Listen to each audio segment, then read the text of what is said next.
bateau, c'est mon abri, c'est un peu comme un compagnon. En gros, je suis seule avec mon bateau, et puis après, il n'y a plus que l'élément, il n'y a vraiment rien d'autre autour, quoi.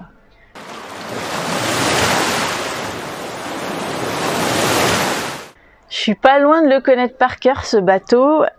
C'est vrai que j'ai commencé en 2017, ça commence à faire pas mal de saisons à naviguer dessus. J'ai fait un Vendée Globe avec, et je pense que là, une fois qu'on a fait le Vendée Globe sur un bateau, on le connaît très très bien.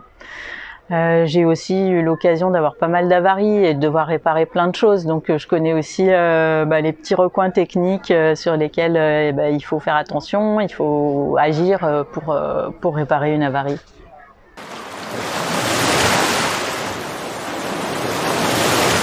C'est vrai que quand on a un bateau et qu'on fait autant de milles avec, ça devient un peu un deuxième chez soi. Donc moi, c'est clair qu'ici à bord, je suis à la maison. Et puis il y a un moment donné où dans les mers du Sud, je me retrouve toute seule. Je sais que s'il m'arrive un pépin, il y a personne qui est là pour moi. S'il y a une tempête, en fait, c'est mon bateau, c'est mon abri, c'est un peu comme un compagnon. En gros, je suis seule avec mon bateau, et puis après, il n'y a plus que l'élément, il n'y a vraiment rien d'autre autour, quoi.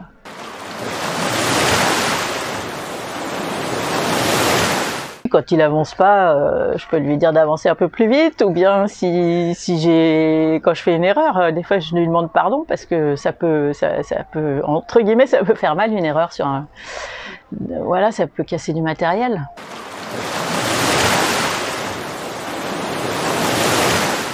Alors, on n'a pas fait plein d'aménagements, plein de modifications, on en a fait quelques-unes. Moi, ce que je retiens, les deux plus importantes, c'est d'avoir baissé la colonne pour qu'elle soit ajustée à ma taille.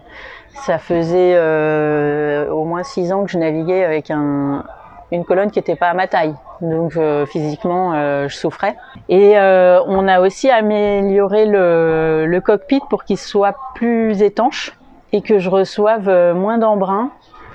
Quand le bateau va vite, notamment au vent arrière, en fait j'étais arrosée en permanence, et dans les mers du Sud, l'eau elle peut être très froide, et du coup j'avais froid, j'avais les mains glacées en permanence, et j'étais obligée de mettre mon ciré à chaque fois que je montais sur le pont, même si c'était pas dantesque. Et je pense que là il va y avoir un gros gain.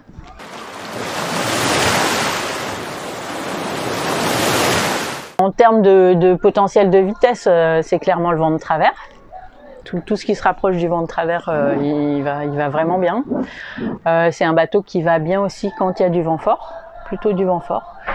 Un bateau assez polyvalent. Et étant donné son âge, il a encore un potentiel absolument incroyable. Donc ça, c'est le gros point fort en fait de MACSF.